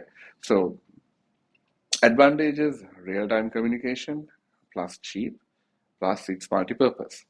As well as disadvantages can be the image quality and as well as privacy concerns. So here, what is mentioned by the privacy concerns is mainly because your digital cameras can be accessed. Like if you have some, let's say, some sort of a malicious software installed on your PC or your machine, there can be a chance where someone else can spy or open your software and see how use your camera in a different method. So in that way, yes, there are some privacy concerns when it comes to this. Then microphone, again, keep in mind the keyword. It is to input speech, but here you can, if you use the word as sound, that is also okay. Okay, so input speech, sensor, input speech, sensor to pick up sounds. Okay, so here if you want to spice this up, you can actually use the keyword saying as a microphone is an analog to digital converter. So you can say, if you get the question, what is a microphone? I would like to see an answer something similar to this. So you can say a microphone is an analog to digital conversion device which will convert sound into a digital medium. So I know when you say it's picking up speech, that's like very simple stuff. But then again, that is the main idea. Okay. So microphones, yeah. So there are lots and lots of pros and cons when it comes to this. So primarily, you have the hands-free input, can be used for voice recognition, and fast is not that relevant. But when it comes to the disadvantages, the quality is one of the most common factors, because the quality is variable. Plus, the verbal inputs can be inaccurate. Yes, and yeah, that would be that need to remember keywords. That is something not directly relevant. Okay, then we do have another set of inputs. So primarily, now we talk about this touch screens. So we do have two different types of touch screens. So guys, if you want to go through a much more in-depth recap on this, remember to find the video. Just check the Unit 1 videos on the channel, where you can see the live lesson I did explaining how these things work in much more in-depth manner. Okay, so just to tell you this in a basic way, resistive touch and capacitive touch. So the resistive touch is basically focused on pressure. Okay, so just think we have two layers within the display, and when you press or when you touch, what happens is these two layers touch with each other, which will then complete an electric circuit. Okay, so remember the keyword. So when it comes to resistive touch, the keyword is the pressure causes the layers to touch. Okay, so the screen has two layers, and the two layers touch with each other. And capacitive touch is something different, where this will, when you touch the screen, it is focused on electricity. Okay, so what happens is when you touch the screen, your fingers causes a change in the electric charge which is on that particular display, which then can be measured precisely to get the particular output. So when you touch a certain point of the screen, what happens is this has a capacitive layer, like a small, just think small, something similar to a small grid. Okay, so that has something positive, and your finger works as a negative layer. So when you touch the surface, what happens is automatically that circuit completes. Then you can get the location details according to the place where you have touched. So the fun part is now when it comes to resistive touch, you can you don't need to you don't need your fingers. You can like touch or press with any let's say with any device you have, like even if it with a small pencil or with a small piece of metal or with a small piece of plastic, you can touch. But when it comes to the capacitive touch, it does not work like that. You must have some sort of a method. You must have a way of short circuiting, like completing the circuit. So that means you cannot use any other device. And remember, just an example when it comes to now here we don't talk about that, but remember one of the most primary disadvantages we have is resistive touch screens can be used with any means of pressure. So even you can wear a glove and you can touch the screen, and still, since you are touching it with the pressure, it will detect. But capacitive touch is something totally different. It requires your finger to be there. So this is actually a problem when it comes to like countries where you have to wear a glove. So since because of the temperature, since it's really cold in some countries, you tend to wear gloves all the day. No? So when you go out, technically you can't use your phone unless you remove your gloves. Okay. So for that nowadays we do have some specific type of gloves which conducts electricity.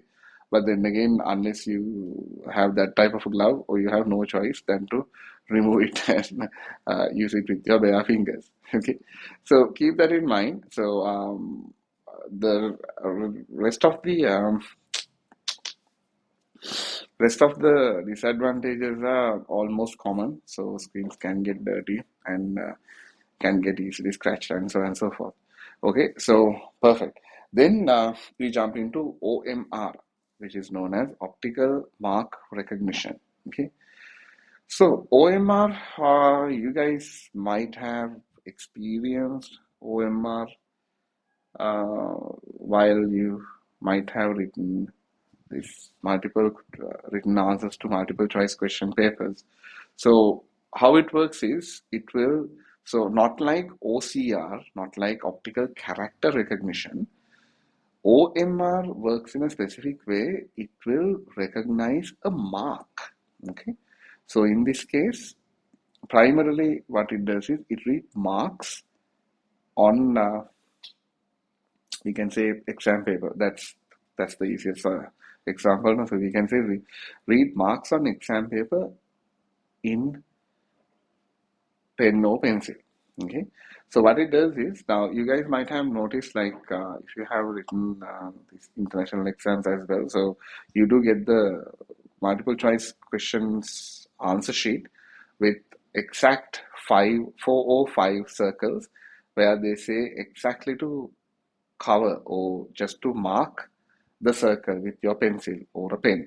So most of the time they specifically tell you to use a specific type of a pencil to highlight it, because the OCR sometimes does not work when you completely cover up the mark. So what it does is it has a specific reading mechanism. So when you put it into the reader, it will automatically just go through these marks and read the list of specific highlighted points and keep it saved in the system. And after that, all you need to do is just provide a answer sheet, and then it automatically does the comparison and it will give you your answers. So usually this OCR, so the primary advantages when it comes to this is it will make sure that there are no human errors.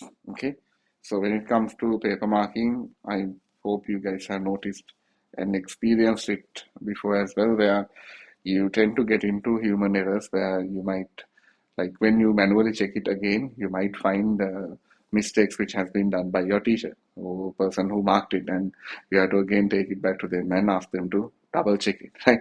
So that is something common when it comes to uh, human interactions. But when it comes to these OCR systems, then there is less chance for somebody to make an error.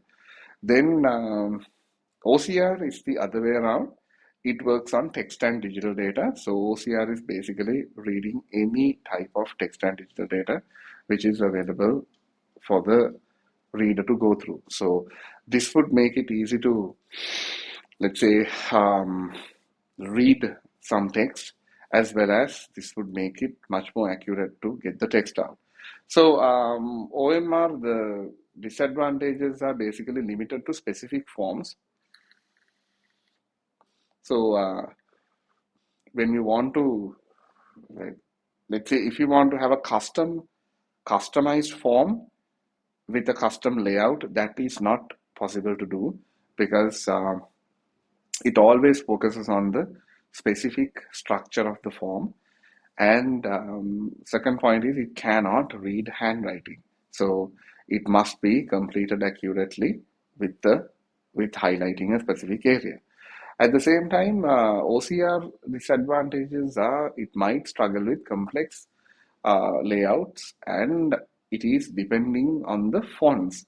So example is like, let's say if you can write uh, if your handwriting is, let's say, like, what do you call it?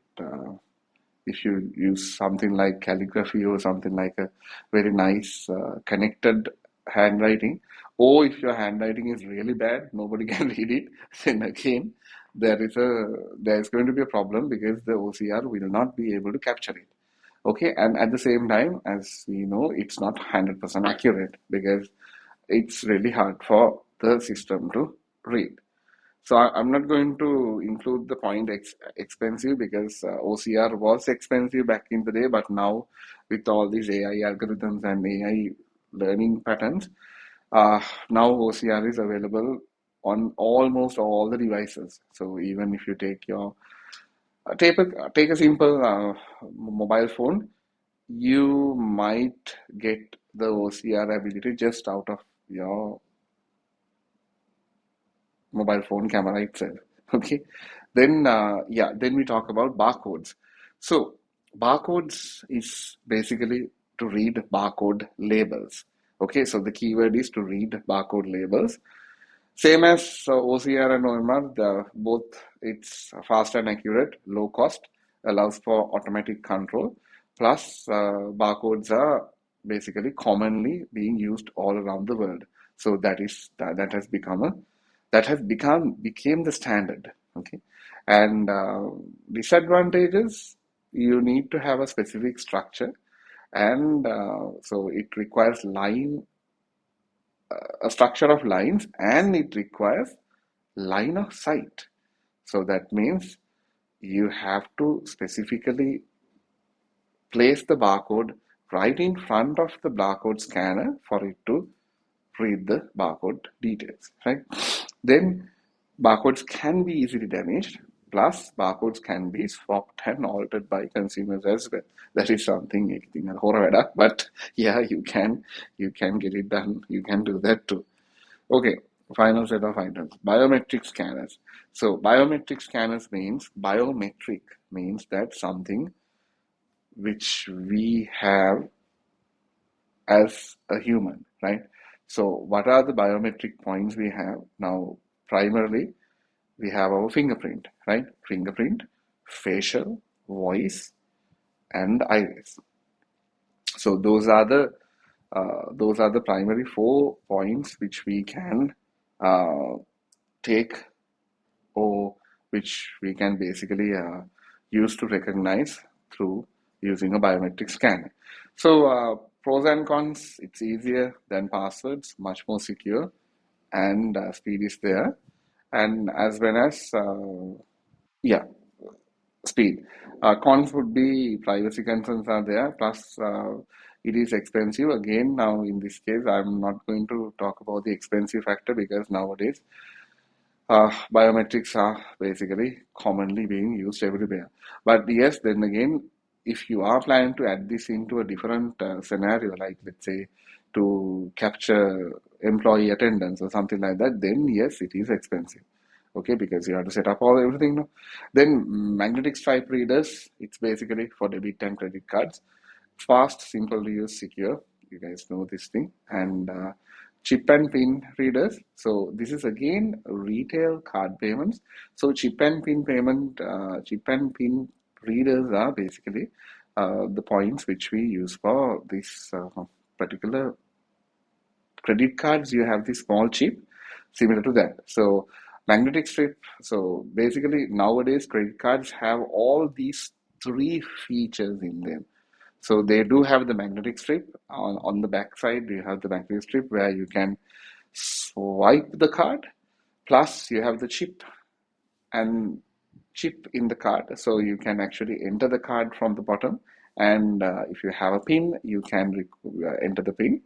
Otherwise, now we have the RFID enabled cards as well. I think nowadays all the cards get the RFID feature by default, where it allows you to go forward with contactless payments. So that means you do not have to give the card to the whomever who is going to request the payment. You can just tap it and you can do the payment. So the advantages are all of these. We have a common advantage, which is fast, simple to use, and secure. And when it comes to this RFID, primarily you do not have a pin, but if you go with the chip and pin system, you have to enter the pin. But when it comes to the most secure point, the chip and pin should be the most secure form. But guys, remember, we live in Sri Lanka, so anybody who watches this video who is outside in Sri Lanka, then they might understand this in a proper way, because in Sri Lanka, we do not get the request to enter the PIN unless you specifically talk to the bank and enable it. When you use the chip and PIN, the PIN number is not being requested in Sri Lanka. But in other countries, the chip and PIN is a mandatory validation, even if you use the card at any different point, unless you tap it using the contactless payments. If you swipe and if you use the PIN, the chip, you do get the prompt where you have to enter the PIN manually. So that is to make sure that even if somebody steals your card, they still cannot make a big transaction. So in Sri Lanka, also keep this in mind, the RFID method, that tap to pay method, as far as I know, the maximum you can purchase from tap to pay is 25,000. So anything more than 25,000, you have to go with the strip, like the swipe over the chip payment method, where then there will be a separate validation where they will validate and check if your details are correct. Okay, so just keep that in mind. That is the point. So yeah, the keywords are debit, credit, magnetic card reader, and the chip and pin, that is for retail card payments, and RFID, surely for contactless payments. Then we talk about something totally different. Okay, so we talk about analog sensors. So what are analog sensors? So when it comes to measuring environmental data, whatever which happens around us, we need to use some sort of an analog sensor, right? Okay, so analog means that if you take the temperature, that is an analog value, right? Because that analog means, okay, the temperature is something you feel, right? That is not a digital number. So that means you need to have a sensor to understand the temperature, as well as what about light? So the light is something which has to be understood or read by a sensor, which then that can be converted into a digital form. So temperature, light, sound, humidity, all these things are specific, let's say, specific points which must be read by analog sensors. Okay, so these analog sensors are basically focused on now here. So they are basically focused on few factors. Now, usually they are generally accurate, right? So they do have a lot of different, let's say, different means of getting the data, but mainly they are massively accurate. Plus, at the same time, they provide real-time information. Okay, so the whole goal behind this is to make sure that they do have a specific set of, let's say, a specific set of conditions met so that it will it will give you an accurate vision. So, and then at the same time, it works in an automatic way and can collect data from any place where uh, they can be fixed. Example is, let's say, if you take an oven, okay, so when you're baking a cake, you have the option of setting a specific temperature, right? The temperature එක set කරලා අපිට අත දාලා බලන්න බෑනේ මේක රත් වුණාද කියන එක, right? So for that we use the temperature sensor. So the temperature sensor can withstand a massive temperature within that particular area. So anything which we cannot, or it will be a threat for our life, can be done using one of these sensors. At the same time, disadvantages of this would be they may require calibration, and obviously the data must be converted back to digital, right? So they take in analog data and you have to convert them back to digital. Plus, this data may need to be checked for accuracy. So this is what we nowadays, when it comes to this AI models, this is what we do a lot. So what we do is we take in data, we take in bulk, massive lot of data, and then we use this data to create models which will end up giving us an accurate result.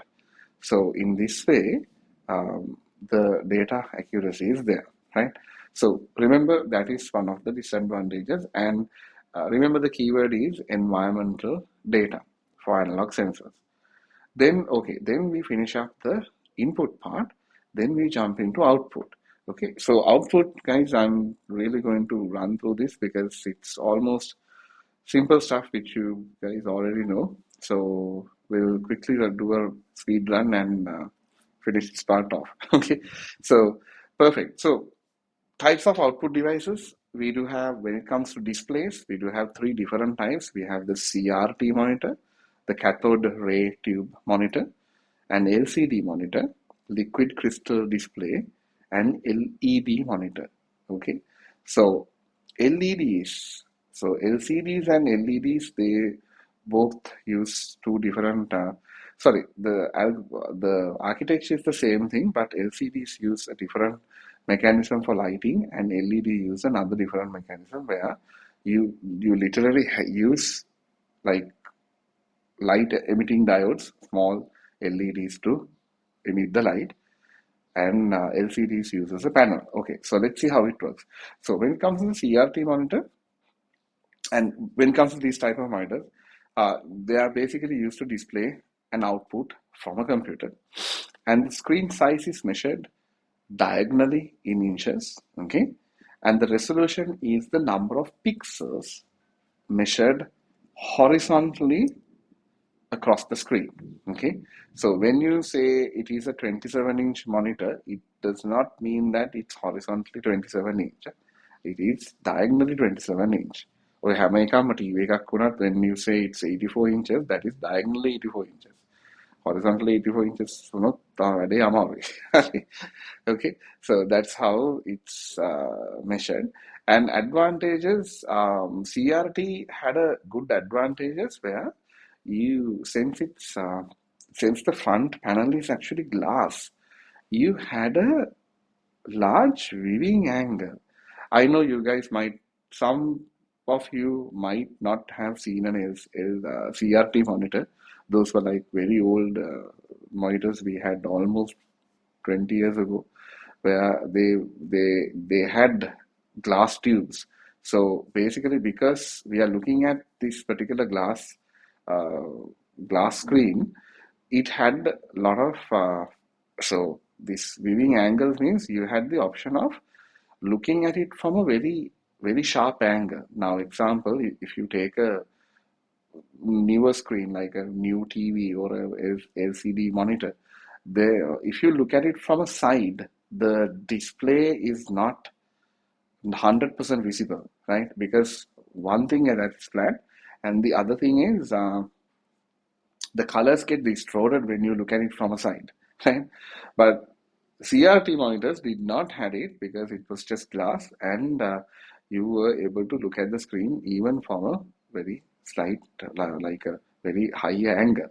Okay, and we had the option to be used with light pens. Okay, I'm not going to go in depth about light pens, but anyway, so we had the option to use that. And when it comes to the disadvantages, primary disadvantages was it was really hot because they basically emit, since it's almost similar to a bulb, it produced a lot of heat.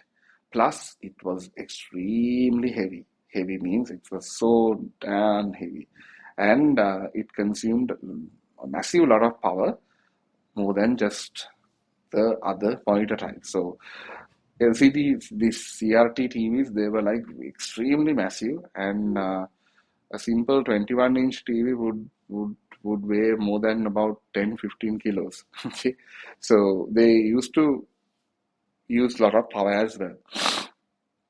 And then we have the LCD monitors. LCD very low in power and lightweight.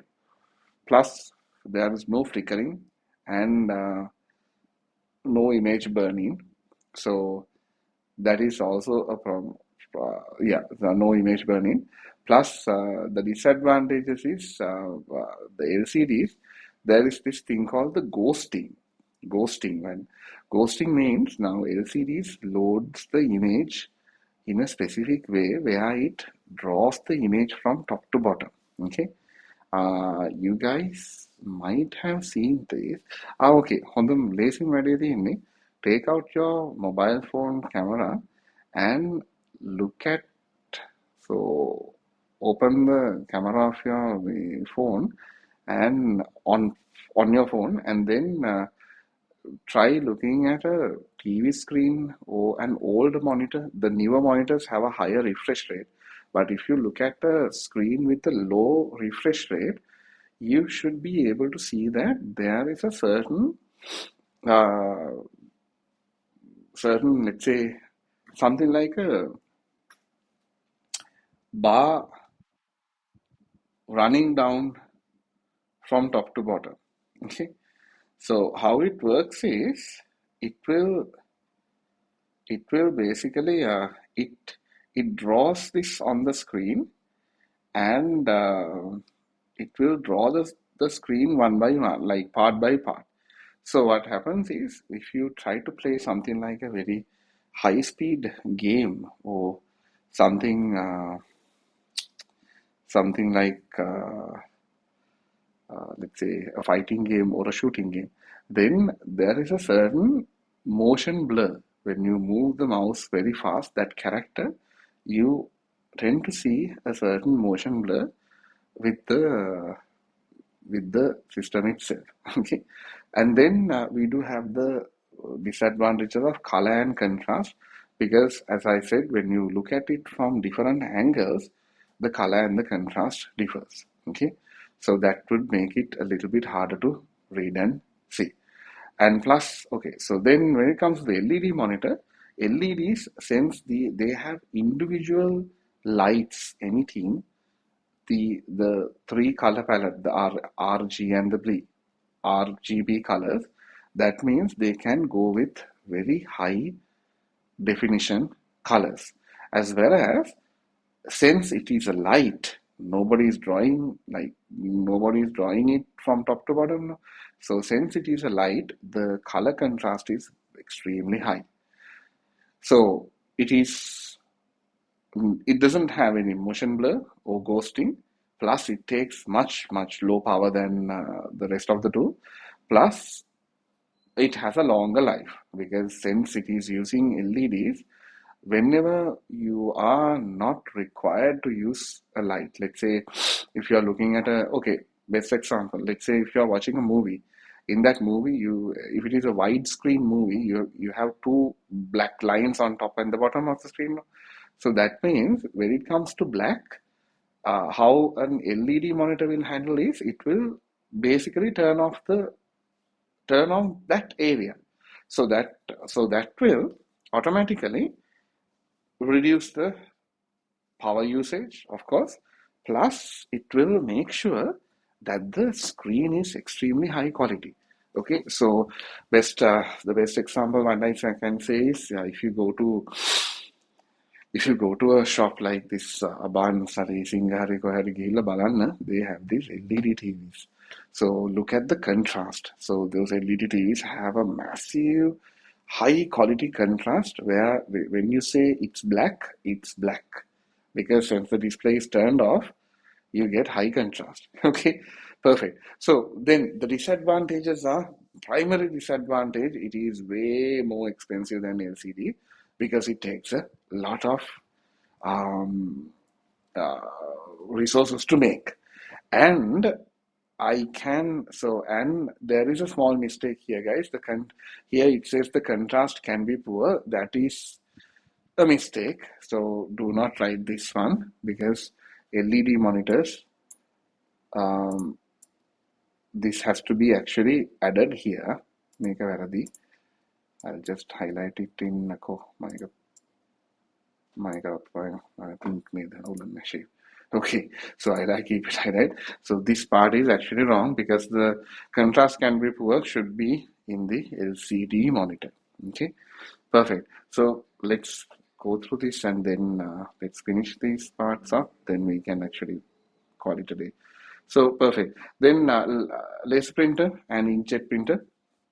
So laser printer is basically focused on high volume printing, and how it works is it uses a electronically charged ink, a toner, and we use this dry ink, and it transfers the ink to the paper using an electronically charged paper, like a drum type of way. So it's fast, high quality prints, low cost per page, and disadvantages are it's expensive at the initial point because the printer is expensive, but the toners aren't, and it is limited to a flat surface. Inkjet printer, it's something different, which is used for home printing and photographs. So uh, pros are it's low initial cost, so you don't have to spend a lot when you're buying it for the first time. It gives you high quality prints, but the thing is, it is slow and it costs you a lot for per page. Okay, so how it works is it uses a wet ink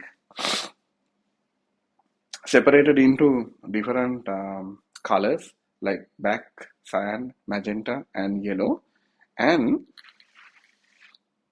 it uses a mechanism to spray these dots, these ink, into the paper. So the ink can be obviously refilled. Plus, the primary disadvantage is if by any chance if you pour some water on a inkjet printed document, then there is a chance for the ink to get smudged. Because now when it comes to the laser printer, what happens is the ink gets fused with the paper itself. So that means the paper is basically so that fusion happens when it kind of uses that electro what do you call it that electronically charged toner. So here in this case, this is just something like spray painting. Okay, so there is a chance for that to get smudged. So then we jump into the dot matrix. Dot matrix is something totally different, which you guys might have obviously seen how it works at this like supermarkets and all, where they print large bills. So this is useful in printing multiple copies. Plus, it's low cost, can print on multi-part forms. You guys might have seen best example is if you go to this one of the supermarkets, like sorry, not supermarkets, this shops like Damro, Singer, Abans and all. They print you this big bill with all the details and the invoice with what you have purchased, warranty information, and so on and so forth. So that invoice is being printed using a dot matrix printer, and you guys can easily notice dot matrix printers are loud. just you use a loud sound when you're printing it. How it works is you have a ribbon and the paper and there's a head which will basically impact on the ribbon, which will transfer the ink from the ribbon to the paper, right?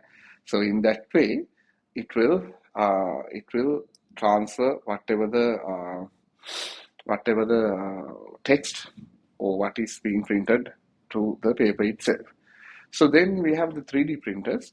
So 3D printers is basically to create real life versions of digital models, or you can spice it up by saying 3D printers use plastic, or yeah, 3D printers use plastic to create models. Whatever the answer, which is going to be correct. So pros and cons: customizable designs. You get the option of rapid prototyping, like whatever comes into your mind, you can just print it out and see how how it looks like. Plus, there is a medical benefit as well. So medical benefit, um, we know that nowadays digital print, this 3D printing is being used for print body parts as well, like body components, as well as recently a set of doctors in I think Sweden, they invented a way where you can actually use 3D printing to print literally body parts. So uh, let's say if something happened and you got a piece of your ear damaged, then you can actually print that particular damaged piece of your ear and attach it. I know it's kind of weird, but then again, if something like that happens to a person, then we think that's really good that you can recover from it. Okay, so 3D printing, yes, we have a material limitation because we can't use a lot of different materials, but and the process is slow because it takes a long time to print. Plus, counterfeit items can easily be produced. So, let's say if you see some sort of a product and you want to copy it, you can easily copy it. There is no, now, earlier back in the day, if you want to copy something, you have to get a proper company and get it printed and so on and so forth. But in this case, now you don't have to do it. And it is expensive. Okay, perfect. Then we jump into plotters. So plotter is something similar to the dot matrix printer, but it is focused towards drawings and creating drawings and blueprints. So the accuracy is high, and you can print on various type of materials. Plus, it's inexpensive to run because this is focused towards printing large scale documents, like big documents and big like cutouts and so on and so forth. So primary disadvantage is it is expensive. The device is extremely expensive, and plus it's large in size, and it requires a specific type of paper and specific type of skill set to use it, and of course that is slow as well. Okay, then we talk about multimedia projectors. So multimedia projectors, same as the computer displays, they are created in a way so that you can project a large image or any sort of a video multimedia material to a panel, right? So pros and cons, primarily, you get the option of going with a larger display. So example is like if you take a TV screen, the maximum screen size what you have is you can go for is about 100 inches, I think, but we don't have that size in Sri Lanka. But if you get a typical projector, like a small projector, you can go up to about 120 inches. So that depends on the size of the projection screen. And what is being like, so yeah, so apart from the size, it's basically good for presentations. Plus, the primary advantage is space saving. So just think if you have a 100-inch screen in middle of your house, then it will basically need the space of a large, like almost it will require a big space to keep the TV, right? But if you use that space to project a screen, then obviously you don't need that type of space because the screen is just going to be fixed and used on that particular time, and that's it. So major disadvantage is, since this is projecting light or using some sort of a laser projector to project an image, the room or the sides or the location where you are going to place it should be darkened, right? Because since we are projecting light, the outer area of where we are projecting it from should be darkened, otherwise it will not be visible. Plus, for some of the projectors, the bulbs are expensive. So projectors have two different types of projectors now. Sorry, I rephrase it. Nowadays, we have two different types of projectors. We have digital projectors and we have laser projectors. So these bulb projectors, they use a specific bulb to illuminate a screen, which will then project this image forward. And laser projectors, they use a different method where they do have a bulb, which is a laser bulb, which will then project an image. So the thing is, both of them are expensive. Okay, so this bulb is really expensive because that is the core component which will let the projection go forward. Plus, you need to have separate audio, and the quality is, of course, it is variable, because depending on the quality of the device, the quality of the output would be variable. Then we talk about speakers. So speakers is simply outputting audio, right? So there are a certain range and size of so pros and cons. Primarily, when it comes to the range and size of the power output, you can use different size of speakers, so it gives you different outputs. Plus, you get immersive audio. Okay, so that is something which we have now. So now the most common thing is which is known as the spatial audio, where it will basically create a virtual environment around you, so that uh, you will feel really you can feel the music, right? And then it helps people with disabilities, obviously.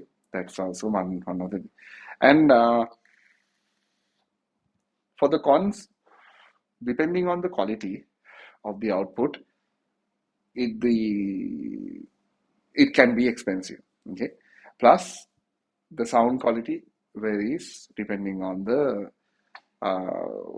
software or the input you are going to give to the speakers. Then final point is actuators. So actuators, okay.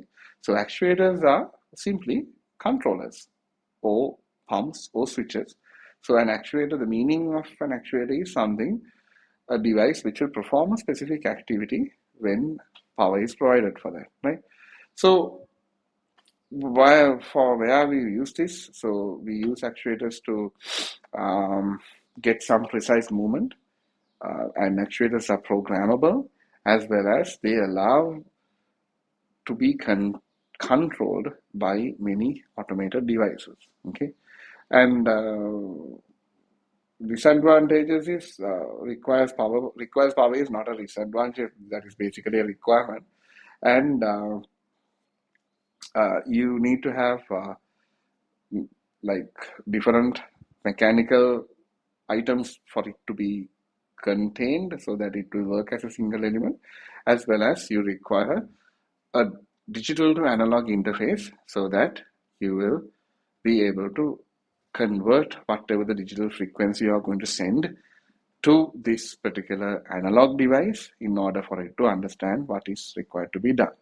Okay, so then so we'll just go through the question. So in this question, it's asked you list two peripheral devices that could be used to input text by people who are unable to use a mouse and a keyboard.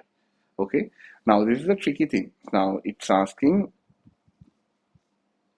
for an input method to input text, only text, only text by people who are unable to use a mouse and a keyboard.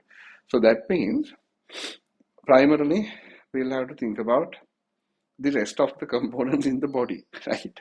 අපිට අත නැත්තම් අතෙන් enter කරන්න බැරි නම් keyboard එකක් enter කරන්න බැරි නම් then obviously the next available option is sound, right? So we can start with sound. We can say sound. What is sound? Speech recognition. So speech recognition is being done using a microphone, right? So primarily what I suggest is start with the microphone, where you can say um, a person who cannot enter text by a keyboard can use speech recognition by using a microphone.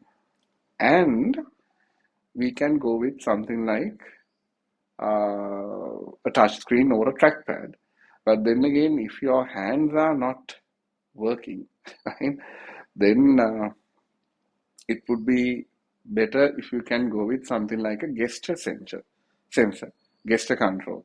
So you basically move your hands here and there and try to enter the data. But then again, stick with, so if you get this type of question, try to, the best option is to stick with microphone plus a touch screen or a trackpad would be the best. Okay, perfect. So guys, sounds good.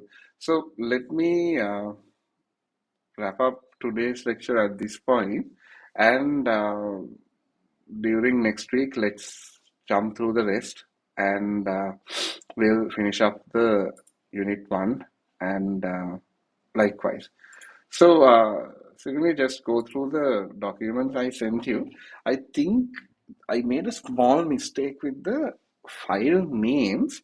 So I will check that again and will drop you another file. But did you open it? Did you open the zip file I sent? Okay.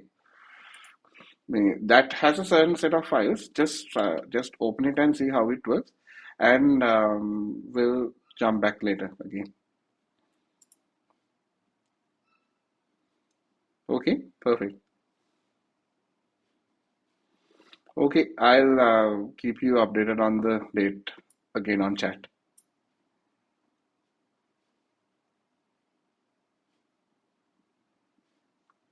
Okay, see you, bye.